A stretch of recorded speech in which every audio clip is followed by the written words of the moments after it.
हम लोग उपस्थित हैं एग्जाम टूर चैनल पर। जैसा कि आप लोग जानते हैं, लुसेंट सामान्य ज्ञान ये बुक आप सभी के पास होगा जो भी कॉम्पिटिटिव एग्जाम की तैयारी करते हैं।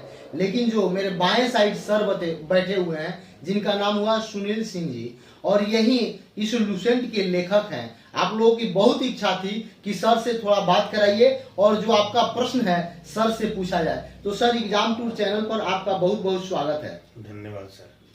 सर, ये आपको कब लगा कि इस तरीका से एक बुक तैयार किया जाए?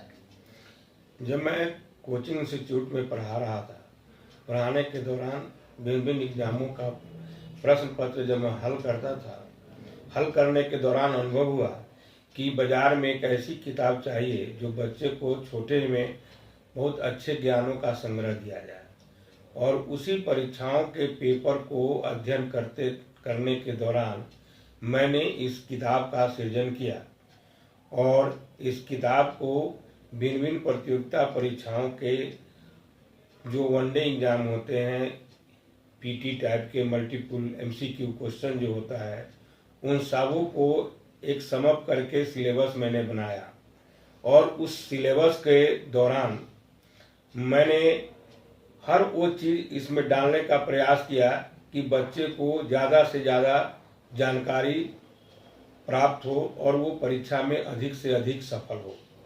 और इसी के लिए मैंने इसे हर तरह से मैनेज करने की कोशिश किया। हालांकि बहुत से पोर्शन ऐसे भी हैं आज के दौर में जो थोड़ा कम पढ़ रहे हैं, लेकिन फिर भी परीक्षा का जो यदि 100 क्वेश्चन का प्रश्न पत्र होता है, उसमें लगभग 75 प्रश्न आप इससे ले सकते हैं। इसमें खोजने पर आपको मिल जाएंगे यदि आपने इसे मनोयोग से पढ़ा होगा तो। सर से सभी प्रश्न को शामिल करेंगे जो आप कमेंट बॉक्स में किए थे, और जो इसमें क्या सुधार होगी, कैसे पढ़ना चाहिए, क्या किस तरीका से लुसेंट किस एग्जाम में एनफ है, सब चर्चा होगी। इसलिए आप वीडियो को अंत तक देखेंगे। सर, एक प्रश्न आपसे और है। ये लुसेंट तो जो विद्यार्थी पढ़ते हैं वो भी रखते हैं, और ऐसे भी पाठक हैं इसके जो ये इच्छुक होते हैं कि सामान्य ज्ञान मुझे जानना चाहिए, तो वो भी रखते हैं। तो उसके लिए आप क्या कहिएगा? आपके पास कभी कॉल आता है तो कैसे आप उसको देखते हैं? कि सामान्य ज्ञान आम बोलचाल की भाषा में वैसी बातों को जानना जो हमारे इर्द गिर्द होती रहती है या हुई उसको जानना हर आदमी चाहता है, जिससे उसको कहीं भी बोलने में, कहीं किसी बातों को रखने में आसानी होती है, उदाहरण देने में आसानी होती है। और चूंकि इसकी भाषा सरल मैंने रखा है तो ये आम जन भी पढ़ते हैं तो उनको समझ में आती है। और मुझे बहुत सारा ऐसा फोन आता है जो मिथ हमारे समाज में फैला हुआ है, उसके अगेंस्ट में जब वो पढ़ते हैं तो कभी धर्म के आधार पर, कभी किसी वस्तु की इंक्वायरी के आधार पर वो जो झूठ फैला हुआ है उसके संबंध में प्रश्न कर देते हैं, तो मैं उनका भी निराकरण करता हूं। मैंने इसमें अपना मोबाइल नंबर दे रखा है ताकि जो भी सूदी पाठक पढ़ें और उन्हें कहीं किसी प्रकार की दिक्कत हो, समझ नहीं आए, तो वो हमसे पूछकर उसकी बातों को क्लियर कर सकते हैं। और मैं उस पर उनको एक प्रमाणिक स्रोत बताता हूं जहां से मैंने इन बातों को लिया है। मेरी हर एक बात, किताब तैयार करना एक बहुत बड़ी प्रक्रिया है, बहुत सारे लोग इसमें लगते हैं, तो हो सकता है कहीं छोटी मोटी त्रुटि हो भी जाए, लेकिन उसी के लिए मैंने नंबर दिया है। लेकिन यथासंभव मैंने भारत सरकार के हर प्रमाणिक जो स्रोत है, जिसको कि कोर्ट में आप चैलेंज माने कोर्ट में मान्यता प्राप्त है, उससे सोर्स लिया हूँ। जैसे भारत का गजेटियर हुआ, भारत इग्नू का नोट्स हुआ, या एनसीईआरटी के किताब हुए, बिहार में टेक्स्ट बुक हुआ, ये सारी किताबें मेरे सोर्स रहे हैं मैं, और उसी के आधार पर मैंने इसको तैयार किया है। तो बहुत सारी जगहों पर बहुत सारा दिक्कतें होती है, लेकिन जो प्रमाणिक है उसी को मैंने यथासंभव डालने का, और संकेत में स्टार देके मैंने उसका स्रोत भी जहां पर विवाद है उसको डाल दिया हूँ। इसलिए एक प्रश्न और है। अभी आप बोले कि मैं भाषा सरल बनाने का प्रयास किया हूँ, फिर भी कुछ बच्चे कमेंट कर रहे थे कि इसमें जो इकोनॉमिक्स है और बायो जो है उसमें जो भाषा है या उसमें कुछ सुधार की जरूरत है, जो आप दिए हुए हैं कंटेंट, वह एग्जाम के पॉइंट ऑफ व्यू से इनफ नहीं हो रहा है, तो उसको लेकर आप क्या कहिएगा? जहां तक इकोनॉमिक्स का सवाल है तो इकोनॉमिक्स जो है वो दो तरह के सवाल आते हैं इकोनॉमिक्स में। एक तो करंट अफेयर से जुड़ा होता है जो एक किताब कवर नहीं करता है। दूसरा सवाल होता है जो टेक्स्ट बुक का होता है, उसको यथासंभव प्रयास किया गया है जो आप उसको समझें। वैसे भी जीव विज्ञान और अर्थशास्त्र जो है वो थोड़ा भाषा कलिष्ठ होता ही है, वो इंग्लिश में ज़्यादा लोग पढ़ते हैं। हिंदी में उसकी भाषा को उतनी निपुणता के साथ याद कर लेना या समझना थोड़ी दिक्कत जरूर होती है। फिर भी जितना 9th और 10th जो जनरल स्टडी या सामान्य ज्ञान का जो आधार है भारतीय परीक्षाओं का, जो भी कंपटीशन होता है उसमें कहा जाता है कि भाई 10 तक का सिलेबस को आपको जानना है, तो वहां तक जो भी चीज दिया गया है उसको यथासंभव मैंने समेटने का प्रयास किया है। फिर भी जो भी पाठक को दिक्कत होती है वो हमसे फोन पर संपर्क करके अपनी बातों को रख सकते हैं और मैं यथासंभव उनकी बातों को ध्यान में रखते हुए जब भी अगला एडिशन आएगा उसमें उस तरह की सुधार और सकारात्मक परिवर्तन करूंगा। इसमें किसी तरह का कोई दिक्कत नहीं है। सर एक प्रश्न और है, बच्चे ये बोल रहे हैं इसको लेकर, लुसेंट को लेकर, कि इसमें जो एग्जाम का प्रश्न जो नया नया आ रहा है, वर्तमान परिस्थिति में जो एग्जाम हो रहा है, जिस तरीका से चेंजिंग हो रहा है, उसको लेकर लुसेंट में आप कब इसमें सुधार कर रहे हैं या क्या प्रक्रिया चल रही है? देखो, परीक्षा में जो प्रश्न बार बार आता है वो बार बार आएगा, जो कभी कभी आता है वो कभी कभी आएगा, जो आज तक नहीं आया है वो कभी नहीं आएगा। तो ये मत समझो जो नया सवाल आपको आ रहा है, सवाल वही है सब, और उसमें आपकी अध्ययन जो है वो कितनी गहनता है आपके अध्ययन में उस पर निर्भर करता है। और हर परीक्षाओं में 10% ऐसे सवाल जरूर होते हैं जो आपके दायरे से बाहर होते हैं। कोई भी 100 में 100 नहीं बना सकता है और ऐसा बनाने वाले बहुत बिरले होते हैं। और समान ज्ञान में खासकर बहुत दिक्कत है कि समान ज्ञान का इतना न बड़ा व्यापक क्षेत्र है जो कहीं से एक बिंदु उठा के रख दे तो हो सकता है वो आपके दिमाग में नहीं हो, उसकी सारी बातों को पढ़े हो और उस चीज को छोड़ दिए हो। लेकिन फिर भी मैं कोशिश करता हूं, जो भी नए नए एग्जाम होते हैं उससे मैं हमेशा टच में रहता हूं और जो भी प्रश्न पत्र हमारे पास आते हैं उसको मैं जरूर हर साल अध्ययन करता हूं और उसके अनुसार उसको जरूर जोड़ता हूं। आप यदि ध्यान से खोजेंगे तो हर टॉपिक का आंसर कहीं ना कहीं आपको मिलेगा। और यदि आपको उस तरह का सवाल आता है जो कभी कभी नया सवाल आ जाता है जिसका कि कहीं पर चर्चा नहीं होता है, वैसे सवाल हमेशा 5 रहेंगे, 10 रहेंगे जो आपको परेशान करेंगे। लेकिन परीक्षा का रिजल्ट किसी भी एग्जाम का 80% सोल्यूशन यदि आप कर दिए हुए हो, 75% सोल्यूशन कर दिए हो तो आप जरूर कंप्लीट कर जाएंगे। सर 100% कोई नहीं बनाता है, 100% कभी भी कट मार्क नहीं रहा। कट मार्क हमेशा 70 और 70 के आसपास रहा है, प्लस माइनस। यदि उतना बना दें तो आप कोई भी परीक्षा जो है वन डे उसको क्लियर कर सकते हैं। सर लुसेंट प्रकाशन के तो बहुत बुक निकलते हैं, बहुत सारा बुक आपका आता है, लेकिन ये जो सामान्य ज्ञान जो प्रसिद्धि पाई है शायद अभी जो संपूर्ण देश में आप बोल रहे थे सभी जगह सब लोग पढ़ते हैं, तो इसमें क्या खास आपने डाला है और सारा बुक में नहीं हो पाया है, थोड़ा इस पर चर्चा करेंगे। जैसे ये एक तो जनरल स्टडी जो है आज की हर परीक्षाओं का अनिवार्य पेपर है, तो सभी जगह, और जनरल स्टडी बदलती नहीं है, वो सब जगह मोरलेस एक ही तरह का सिलेबस है और क्वेश्चन पूछा जाता है। और इस तरह से सजाकर, चूंकि कोई एक आदमी किसी किताब को तैयार नहीं किया है, जो भी जनरल स्टडी के मार्केट में किताब है वो अपने अपने एक्सपर्ट उसको मिलाकर एक जगह लिख देते हैं, तो वो सिलेबस तय नहीं कर पाते हैं, सब अपने अपने पोर्शन को बढ़ा देते हैं जिससे किताब अनबैलेंस हो जाती है।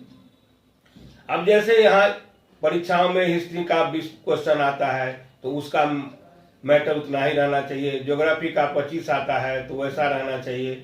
अब पॉलिटी में, इंडियन पॉलिटी में 10 क्वेश्चन पूछते हैं तो उसका पोर्शन उस हिसाब से होना चाहिए। तो हर पेपर जो होता है सामान्य अध्ययन का, उसका एक अपना सिलेबस होता है, उसका अपना एक हिस्सा होता है। उस हिस्से के अनुसार यदि लिखा हुआ हो और वो ऐसे चीजें जो परीक्षा के लिए अनुपयोगी हो उसको हटा देने का प्रयास मैंने किया है। क्योंकि जब भी परीक्षा में आप छांटने की प्रक्रिया समझ जाते हैं उसी दिन से आपको रिजल्ट होने जाता है। यदि आपको सिलेबस, पूरी सिलेबस कोई नहीं याद कर सकता है। वो आपको जिस दिन ये सिलेक्शन करने आ जाता है कि हमको इतना ही चीज पढ़ना है, बाकी को अवॉइड कर देना है, उसी दिन आप परीक्षा में रिजल्ट क्रैक करना शुरू कर देते हैं। जब तक ये चीज आपको नहीं आएगा कि हमको क्या नहीं पढ़ना है, क्या पढ़ना है, इसका अंतर जिस दिन सीख जाइएगा उसी दिन से रिजल्ट आना शुरू हो जाता है विद्यार्थियों का, चाहे कोई विद्यार्थी। सर एक आता कि इसमें जो लुसेंट आपका जो सामान्य ज्ञान है, इस बुक में यदि जो बच्चे पढ़ते हैं तो कुछ लोगों का कहना था कि सबसे महत्वपूर्ण कहाँ से कैसे पढ़ाई करें, कैसे स्टार्ट करें, इसको लेकर कुछ आप संदेश दीजिएगा बच्चों को। सबसे महत्वपूर्ण जहां तक बात है तो परीक्षा में जो क्वेश्चन आपको आता है वो बहुत आसान लगता है, जो नहीं आता है वो भारी लगता है, तो महत्वपूर्ण आप नहीं छांट सकते हैं, क्योंकि ये किताब जो है ये केवल महत्वपूर्ण बातों से ही तैयार किया गया है। और कभी कभी आपको इस पढ़ने में बहुत भारी भी लगेगा। हर एक लाइन में 2 या 3 फैक्ट को या 3 चीजों को समाहित किया गया है, और जिसके कारण आप यदि एक पेज भी पढ़ते हैं और उसको यदि अपना बनाना चाहते हैं तो आपको 4 घंटा लगेगा उसको अपना बनाने में। आप एक दिन में एक पेज भी आप तैयार इसका नहीं कर सकते हैं। एक पेज में 20 इंफॉर्मेशन से ज्यादा है, और रटना नहीं है, समझना है। यहाँ पर है कि आप जो पढ़े हैं पीछे से, यदि आपने ईमानदारी से 11, 12, 10 या सारी एग्जामों को पढ़ा है तो आपको ये पढ़ने में आनंद आएगा। लेकिन यदि आपने पीछे कुछ नहीं पढ़ा है और सीधे कंपटीशन की तैयारी करने चले आए हैं, सिलेबस को पूरा कभी भी नहीं पढ़े हैं, तो आपको ये बोझिल लगेगा। क्योंकि हर एक सब्जेक्ट में ऐसा नहीं है जिसमें कोई बहुत बड़ी दूर की बात लिखी गई है। जो 10th की किताबों में ज्योग्राफी में है वो लिखा हुआ है, जो हिस्ट्री की किताबों में 10th में वही लिखा हुआ है। लेकिन यदि आप वहां पढ़े होंगे तो यहाँ समझने में आपको दिक्कत नहीं होगी। अदरवाइज तो केवल लाइन लिखा हुआ है, एक लाइन में 3-3, 4-4 जानकारियां दी गई है। जो जानकारी आपको पचाने के लिए, उसको याद करने के लिए समय देना होगा। एक लाइन पढ़कर आप, ये साहित्य की किताब नहीं है जो पढ़ लिए उससे कंक्लूजन निकाल लीजिएगा, ऐसा नहीं होगा। आपके लिए हर लाइन महत्वपूर्ण है, और जहां तक आपको याद होता है और जो भी आप याद कर पाते हैं वही आपके लिए महत्वपूर्ण है। अदरवाइज परीक्षा में सामान्य ज्ञान में कोई भी आदमी महत्वपूर्ण नहीं कर सकता है कि यही 5 को क्वेश्चन आएगा, क्योंकि 5 को प्रश्न नहीं लिखना है परीक्षा में। परीक्षा में एमसीक्यू में सारे प्रश्नों का उत्तर देना होता है, और जब तक परफेक्ट जानकारी नहीं होगी तब तक आप सवाल को सही से सोल्यूशन नहीं करते होंगे। जनरली विद्यार्थी 4 ऑप्शन में 2 ऑप्शन पर आके फंस जाता है, और परीक्षा की तैयारी करने के दौरान घर में वो क्या करता है, जो उत्तर को देख लेता है और समझता है जो हम भी यही कह रहे थे, लेकिन ऐसा नहीं होता है। आप दूसरा भी आंसर लगा सकते थे। तो जब तक 4 में से सटीक आंसर आपको याद नहीं है तब तक आपका सही प्रश्न नहीं बनेगा। दूसरा है कि आप 4 ऑप्शन में से 3 को जानते हैं कि नहीं होना चाहिए, और चौथा के बारे में नहीं जानते हैं कि होगा या नहीं होगा। यदि 3 नहीं होने वाला है तो चौथा जरूर उसका आंसर होगा।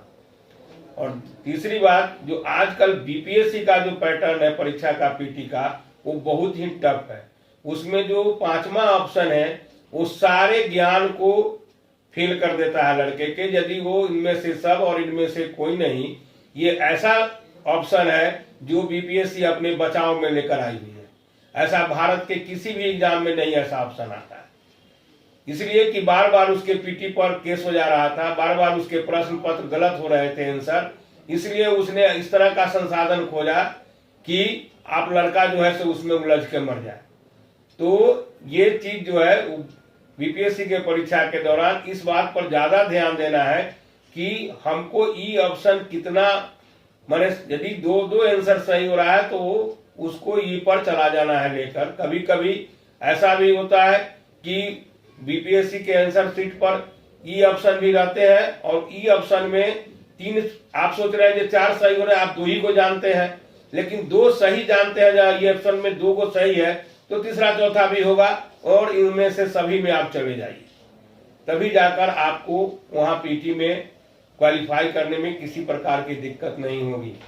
और जनरली 100 क्वेश्चन बना लेने के बाद, 105 क्वेश्चन सही बना लेने के बाद लोगों का सिलेक्शन हो ही जाता है पीटी में। ऐसा कभी नहीं है जो 130 नंबर पर, 120 नंबर पर सिलेक्शन हुआ है। 100 में ±5 पर हमेशा रिजल्ट निकलता रहा है और आगे भी निकलता रहेगा। एग्जाम टूर व्यूअर को हम्म। और स्टूडेंट को आप अंत में क्या संदेश देना चाहेंगे सामान्य ज्ञान को लेकर? मैं यही कहना चाहूँगा कि आप किसी भी परीक्षा की तैयारी करने से पहले उसके सिलेबस को, जो भी सिलेबस है, अच्छी तरह से अध्ययन करें। उसके बाद एक योजना बनाकर 2 घंटा, 2.5 घंटा, ज़्यादा से ज़्यादा 3 घंटे ही सामान्य ज्ञान रोज पढ़ेंगे तो भी आपको 6 महीना में इतनी अच्छी तैयारी हो जाएगी सामान्य ज्ञान की कि आप किसी भी परीक्षा में, यदि 50 सवाल का परीक्षा रहता है तो 45 तक बना ले सकते हैं, जो किसी भी विद्यार्थी के लिए क्वालिफाई करने के लिए काफ़ी है, चाहे वो किसी वर्ग का हो, सामान्य का हो, ओबीसी का हो, SC ST का हो। यदि वो 50 में 40 से 45 के बीच का स्कोर कर लेता है तो सामान्य ज्ञान में वो कभी पीछे नहीं हो सकता है। हाँ, बिहार के विद्यार्थियों को खासकर अंग्रेजी में दिक्कत होती है और जनरली विद्यार्थी अंग्रेजी के स्कोर से ही पीछे होता है। वो मैथ कर लेता है, सामान्य ज्ञान कर लेता है, रीजनिंग कर लेता है, लेकिन इंग्लिश क्वालिफाई नहीं कर पाता है या इंग्लिश में नंबर उठा नहीं पाता है। और जिन लड़कों का भी अंग्रेजी में 50 नंबर में यदि 40 नंबर लाने की क्षमता है, वो एक ही बार में कम्पिटिशन को कम्पीट कर जाते हैं। यदि वैसा नहीं होता है, किसी को 20 नंबर आता है, किसी को 17 नंबर आता है, किसी को 25 नंबर आता है, इंग्लिश का ही स्कोर उनको नेगेटिव ले जाता है। और जहाँ तक मेरा पढ़ाने के दौरान अनुभव हुआ, अभी तो मैं वर्तमान में नहीं पढ़ा रहा हूँ, लेकिन जब तक मैंने पढ़ाया, बिहार में बहुत सारे इंस्टीट्यूट में पढ़ाया, तो यही अनुभव किया कि जहाँ भी अंग्रेजी का सब्जेक्ट है वहाँ पर हमारे सफलता का दर बिहार के विद्यार्थियों का थोड़ा कम रहता है। बाकी यदि अंग्रेजी हट गया था, जहाँ जहाँ से नहीं था, तो फिर हमने सफलता में अपने झंडे जरूर गाड़े थे। तो हम यही कहेंगे, यदि आप परीक्षा दे रहे हैं तो उसके सिलेबस को थोड़ा गहन अध्ययन करें और सिलेबस के अनुसार ही अपनी पढ़ाई को आगे जारी रखें, तो जाकर आपको सफलता जरूर मिलेगी। और ज़्यादा नहीं, आप पढ़ाई में रेगुलर रहें। ये नहीं कि 1 महीना कस कर पढ़े, 2 महीना फिर सो गए, तो पढ़ाई छूट जाती है, तो फिर आपको शुरू से शुरू करना पड़ेगा। आप 2 ही घंटा पढ़े या 4 घंटा पढ़े, लेकिन रोज प्रतिदिन आप उसको अपने रूटीन में शामिल रखेंगे तो सफलता जरूर मिलेगी। चलिए, जय हिंद साथियों। अभी हम आपसे बता दें कि ये वीडियो देखने के बाद यदि फिर भी आपको कोई लूसेंट से जुड़ा हुआ समस्या है, यानी लूसेंट सामान्य ज्ञान से जुड़े हुए कोई भी समस्या होगा, तो आप कमेंट बॉक्स में जरूर कमेंट करेंगे। सर के पास फिर से मैं आकर आपके समस्या का समाधान कराने का प्रयास करूंगा। इसलिए यदि आप वीडियो पर पहली बार वीडियो को देख रहे हैं तो चैनल को सब्सक्राइब कर लें, शेयर करें और कमेंट करें, और बगल में जो बेल आइकन है उसे जरूर प्रेस करेंगे, क्योंकि जो भी एग्जाम टूर से यहाँ से नोटिफिकेशन आपके पास तुरंत पहुंचेगा, जो वीडियो डाला जाएगा। जय हिंद, जय भारत।